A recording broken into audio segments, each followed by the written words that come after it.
Hey, what's up guys? Today we're turning this flat biosin map into the Redwood National Park. If you're not already subscribed, be sure to hit that subscribe button, leave a like because it really helps out the channel, and hit that notification bell so you know whenever I upload a new build. With that being said, let's get right into the video. The first thing I wanted to work on was the coastline. Redwood National Park sits right along the Pacific coast, so I knew I couldn't just ignore the water if I wanted this build to feel believable. I started placing a bunch of lagoons to create the ocean, giving myself a rough outline of where I wanted the shoreline to sit.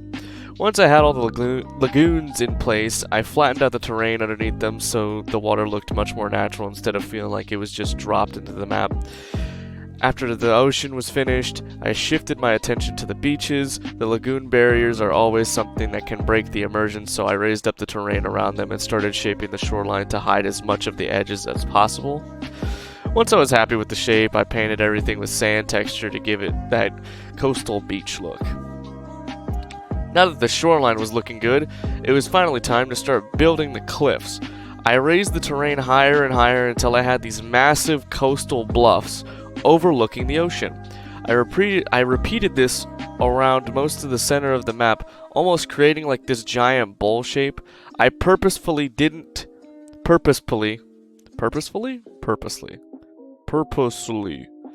It's a weird word, isn't it? Anyways, I purposefully didn't connect the cliffs all the way around because I wanted the landscape to feel natural instead of perfectly symmetrical. Once the cliffs were finished, I smoothed everything out and painted the cliff faces with rock textures. That little bit of extra detail made a huge difference and really helped the terrain look much older and more weathered down. With the coastlines finished, I could finally move into what I think is the heart of the Redwood National Park, the river valley.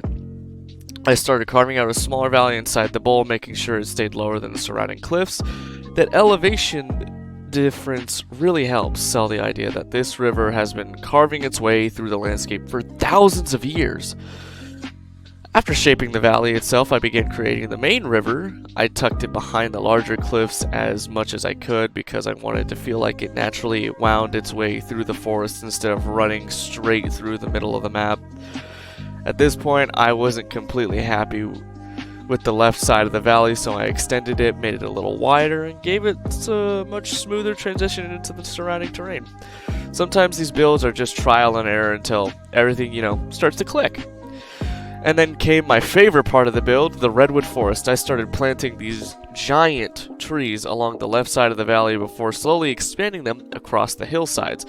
I also filled the inside slopes with shrubs and smaller vegetation to help create that dense forest floor that Redwood National Park is so famous for. Once I liked how the left side looked, I gave the right side of the valley the same treatment before covering almost the entire inside of the bowl with an incredibly dense redwood forest.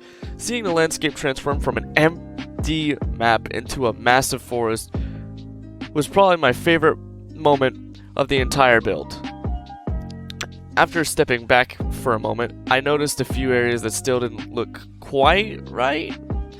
So I went back and adjusted some of the hills, reshaped part of the valleys, and added even more trees to the top of the coastal cliffs. It helped make the forest feel like it stretched on forever. I also noticed there were still a few lagoon barriers visible out toward the ocean. Most people probably wouldn't have noticed them, but I definitely did. So I went back one last time, covered everything up, and blended it all together with more sand. It definitely bothered me, so. With the terrain finally finished, I went back into the forest and added some rolling hills and uneven ground. Real forests aren't perfectly flat, and those little elevation changes make a surprisingly big difference.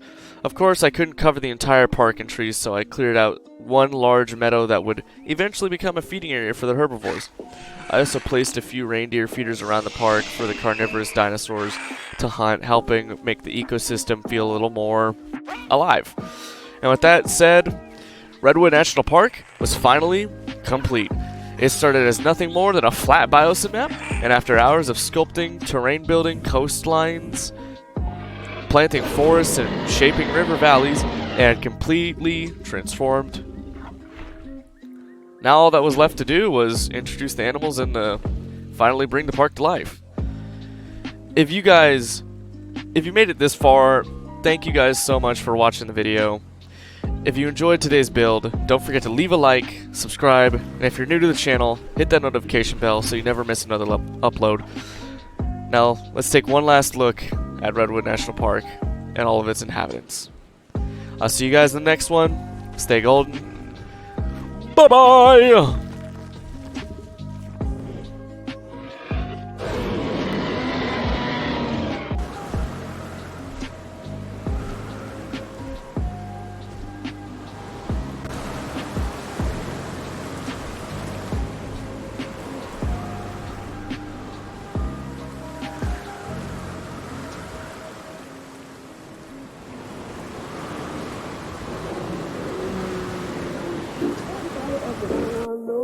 I smiled at them and said she told me so. Everybody asked me how I know. I smiled at them and said she told me so. Everybody asked me how I know.